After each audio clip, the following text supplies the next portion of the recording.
Daghan rin ang mga obligasyon. Obligasyon isip kanan. Obligasyon isip anak. Paglayo. Ang diskusan namin, yung mga obligasyon isip paglayo. Focus ko sa obligasyon. Okay. Karang mga kalipay, mamot na galing mga trials gamit, pag-fulfill sa obligation, diyan na mo shake ang Panginoon.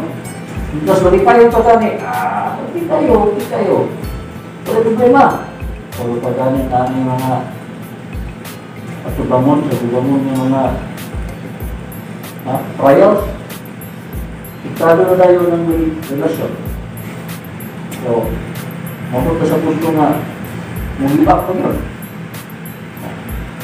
Hindi nadala o kilo ang Panginoon.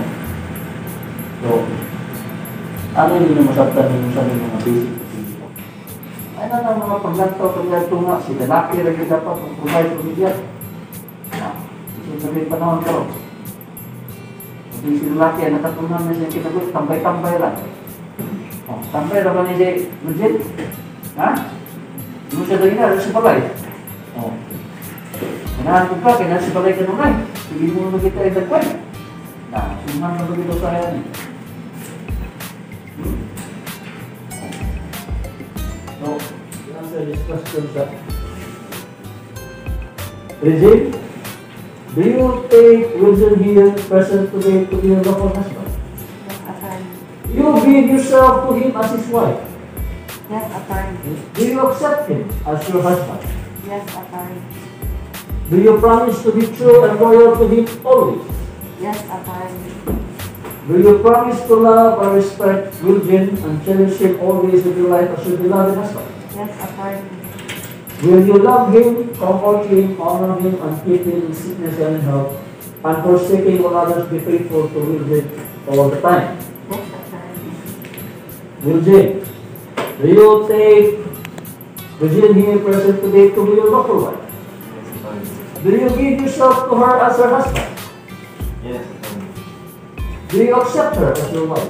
yes, Do you promise to be true and loyal to her always? yes, Do you promise to love and respect Regine and cherish her all days of your life as your beloved wife? yes, Will you love her, comfort her, honor her, and keep her in sickness and in health, and forsaking all others, be faithful to Regine all the time? yes. Now you make your own vows, promises to each other. Your own statement. Inyong kagaling pulong. Sa inyong promises o vows sa matalitan. Virgin, dapat ang panahon na ating bana, palanggaon pa. Sa pagbulis kito ka. Mahalog ka ang pasangkot ang katabakayan.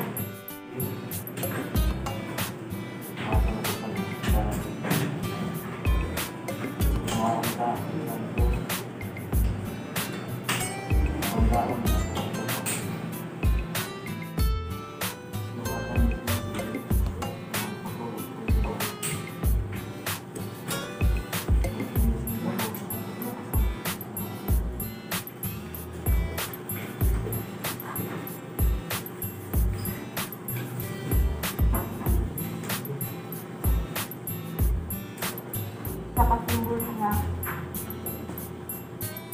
ako, ano ka, pagdawat na niya,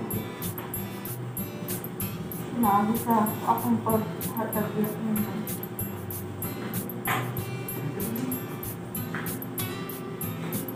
You have taken as your manifestation of contracting marriage in accordance with the laws of the Republic of the Philippines. so that now, to the power and authority vested upon me, as the presiding judge of this court, First in CPC of Kalamba, Baliano, and San Plano, calling on all those present here today as witnesses, hereby confirm the bond of marriage which you have contracted, and do hereby pronounce you, Eugene and Eugene, as legally married under the laws of the Republic of the Philippines. I now declare you, Eugene and Eugene, as husband and wife.